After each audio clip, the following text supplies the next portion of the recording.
I don't think it's a good idea for you to play tomorrow, Reggie. Reggie, Achilles Royce, looked up at the man who had been taking 15% of his earnings for the last decade and snorted. When had Darren ever told him not to go out there and make money? Not making bank was antithetical to his career, as well as Reggie's nature. Just because it was going sour a little now, didn't mean they couldn't churn this cream into cheese and bring it all around again. Shouldn't play? Darren, why wouldn't I play? We've got to ride this press for as long as we can. That's just it, Reggie. I know I say that all news is good news, but this news stinks, and you know it. If you got out there tomorrow, then you're going to ruin what's left of your reputation. Coach Anderson has already agreed to let you warm the bench for the last 3 games, so this can all blow over.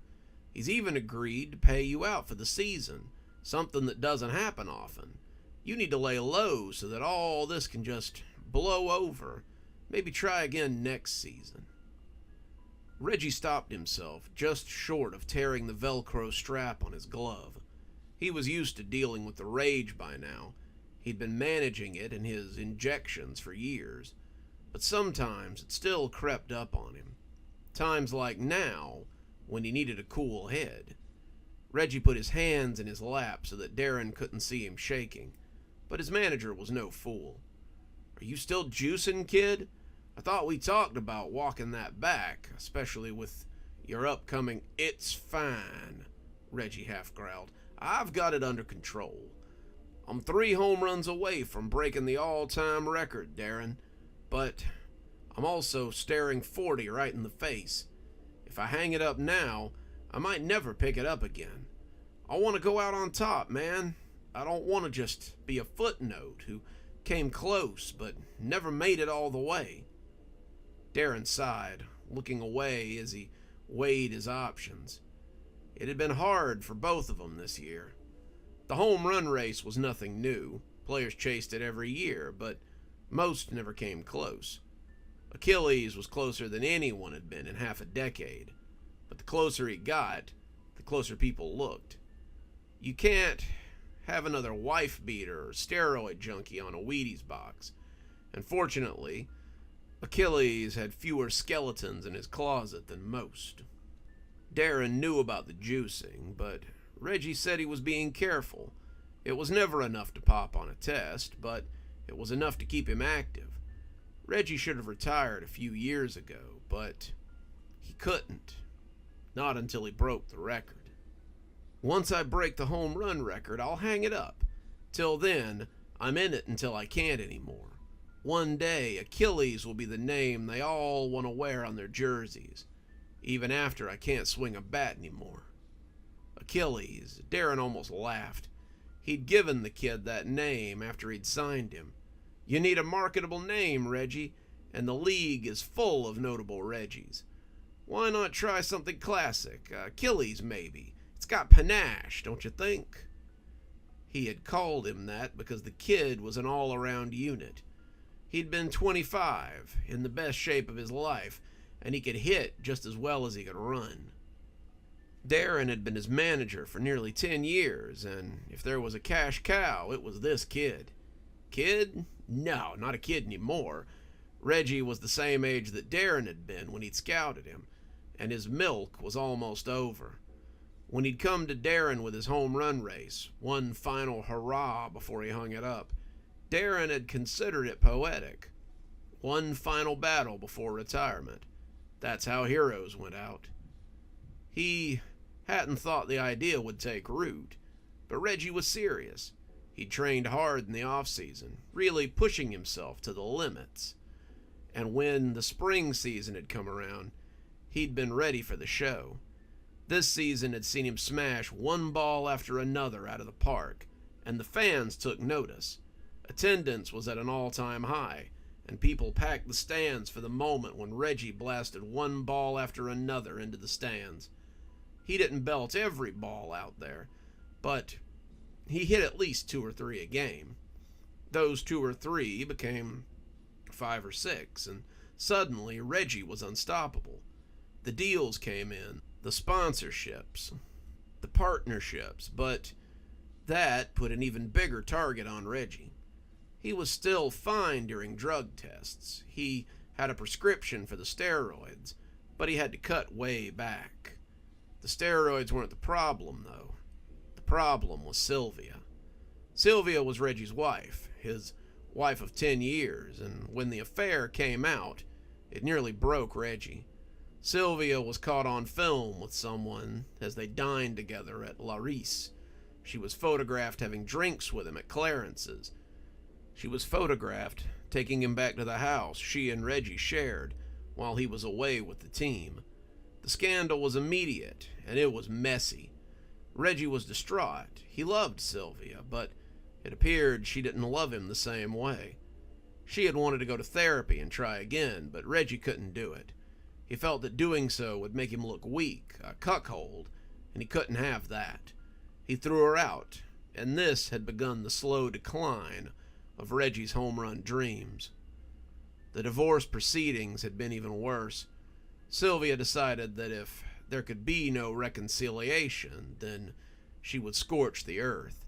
She got on the stand and talked about his performance issues. She told the tabloids he used enhancers and how they had lessened him.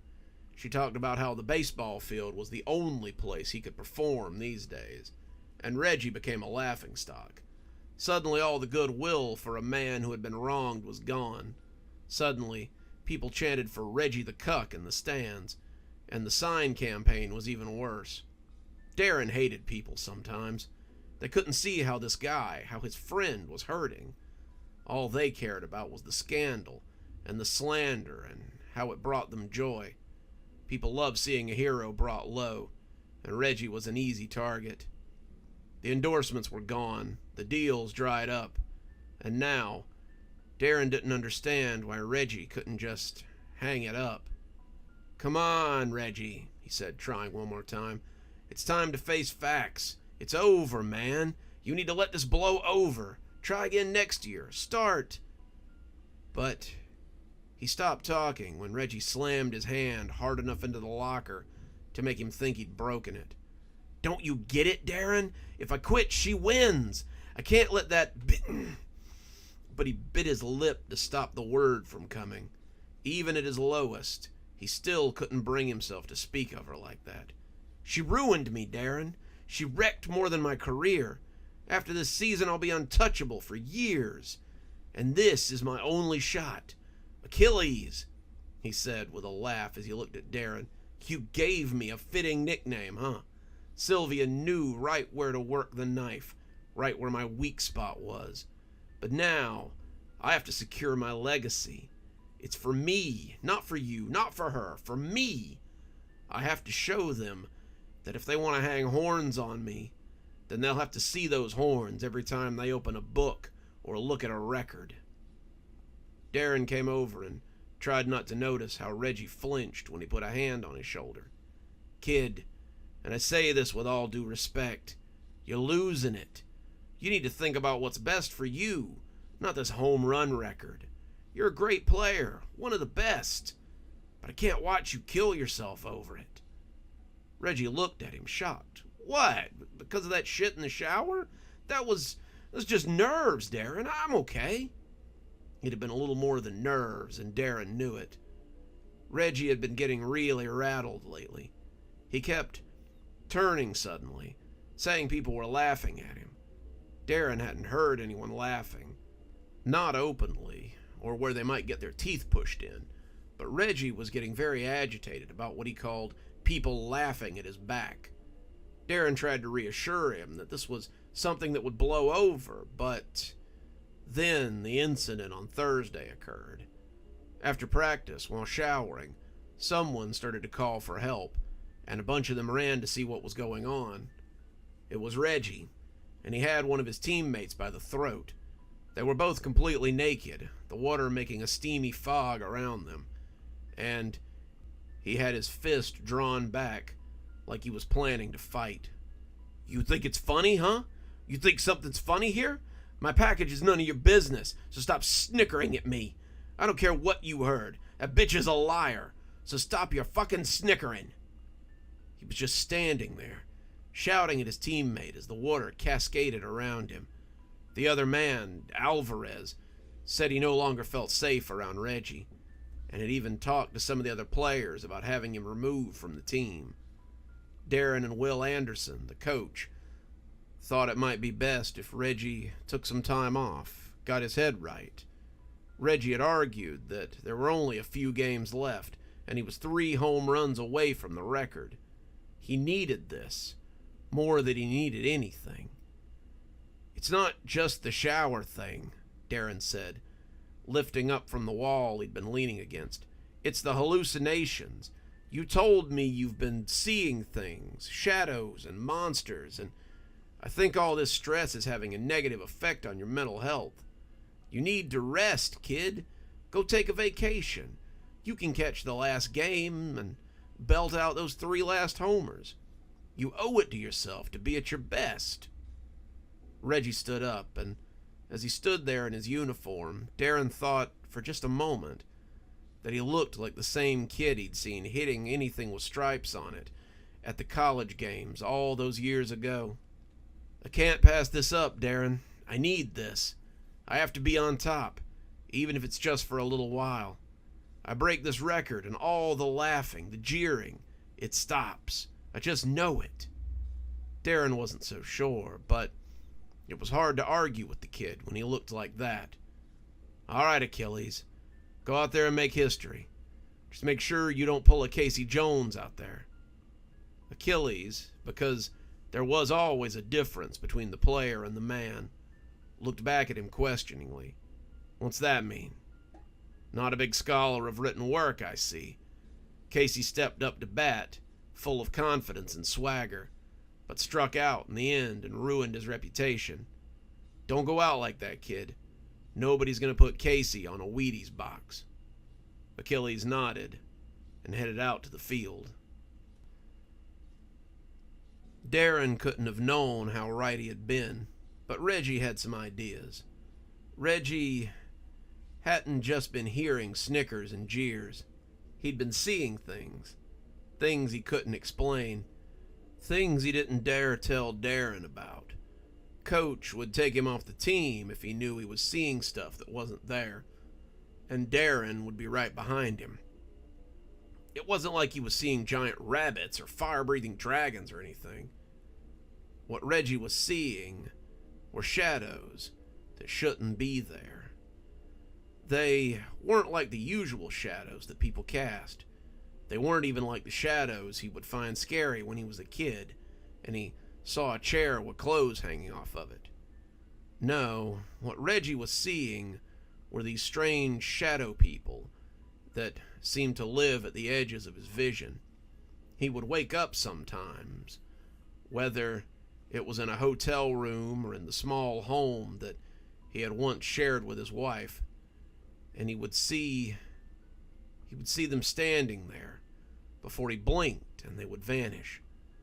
Sometimes he'd be driving, putting on his gear in the locker room or even in the shower, cleaning up after practice, and there they would be, just staring at him with their teeth out, and their cynical little laughs would be on full display.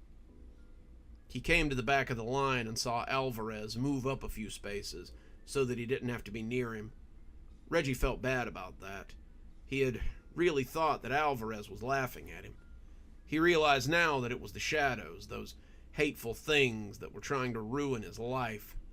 But he didn't honestly think they were real.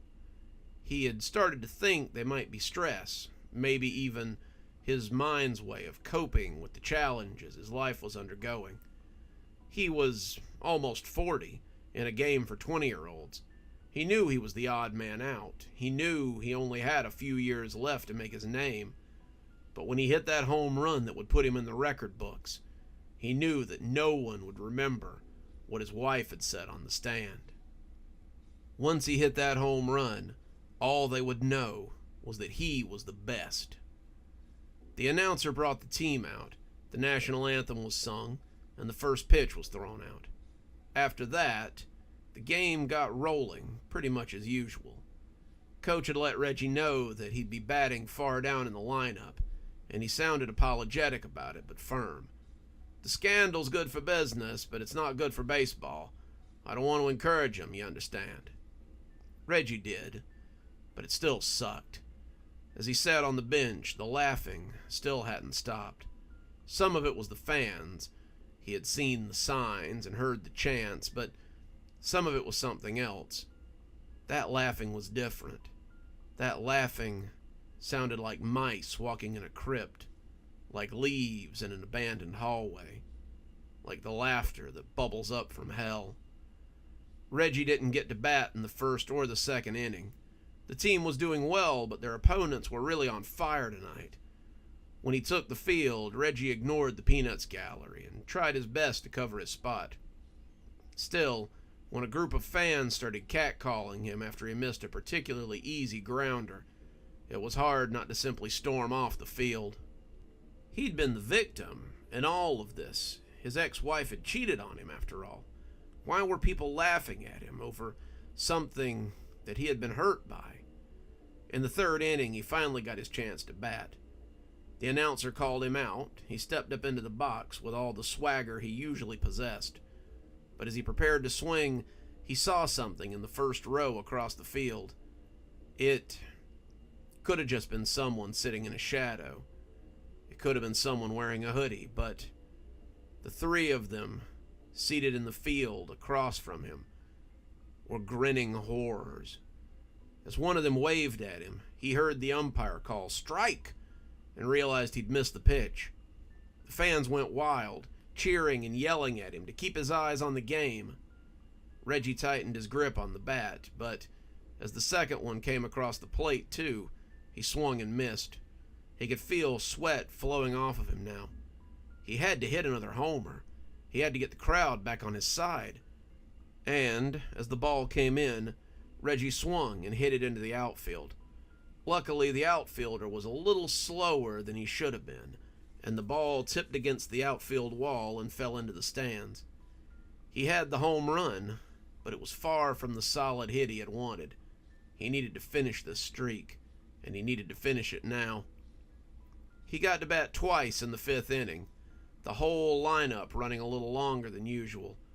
His first bat hit a whopper, sending it soaring into the stands as the announcer called a home run, and Reggie rounded the bases like a hero. You would have thought he was a clown, though, the way the crowd taunted him. He could hear cries of "Cuckold" and "Little Peter" as he rounded the bases, and it took some of the swagger out of his run. These people were nuts. Why were they doing this to him? He had never given them any reason to hate him. Reggie was walking by the time he had come back to the bullpen, and though some of his teammates murmured congratulations, the mood was muted. He sat on the bench, trying to shake the images he had seen. While rounding the bases, listening to the laughing, jeering, terrible audience, Reggie had seen some of them standing amongst them. They were hanging off them, their teeth much too close to their vitals. Were they responsible for this? He didn't know how they could be, but the laughter was beginning to become worse as the night began to fall. The other players were beginning to notice too. It was messing with them, both teams, and even the announcer was starting to take notice. Something seems to be going on in the stands. Whatever it is, I'm supposed to remind everyone not to distract the players. He started to chuckle a little. It's distracting to make them them. But he was really losing it now. The stands were cackling, and Reggie pulled his knees to his chest. This was too much. The mean laughter was one thing, but this was like dead people laughing. It was so creepy. It was too much. He started to lose it. He felt himself beginning to chuckle. He couldn't help it. It was all so goddamn funny. "Achilles," someone said, and he looked up to see the coach laughing and staggering towards him. Go on, hero. It's your turn up to bat." Reggie stood up, chuckling as he took the plate. He aimed the bat at the crowd, but as he looked, the stands were full of those dark, grinning horrors. They were in every seat, sitting everywhere, and As he took the plate, they stood and seemed to do a better wave than anyone he'd ever seen. The ball came pelting at him, and as he swung, it flew out into the stands and was lost in the throng of dark characters. Then they boiled over the wall onto the field, covering him as he whispered 3 words before he was lost forever. Home Run King. This was getting out of control. Director Hires put his hands in his pockets as he looked over the bodies that littered the stadium. The numbers were in the tens of thousands. They had all come to see Achilles, and whether it was to see him fail or see him win, it was irrelevant. They'd all choked to death, and the party line was some sort of gas leak. Several newscasters were speculating that it might be terrorist-related, but the FBI was quietly slapping down those kinds of ideas. The last thing they needed was a mass panic like that. "Where the hell is Warwick?" Hires groused. "The biggest incident in years, and he's nowhere to be seen." His last report was about chasing a lead on the source of the incident. Hires shook his head. "Well, he better be finding something good, or we're going to be in a world of shit." Good evening, everyone. It's me, Dr. Plague. Thank you so much for joining us for tonight's show.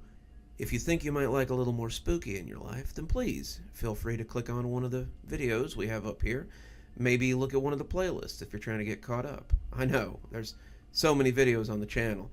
There's so many series that are going at the same time. Sometimes you just need a little refresher course, and I gotta say, I always enjoy the views.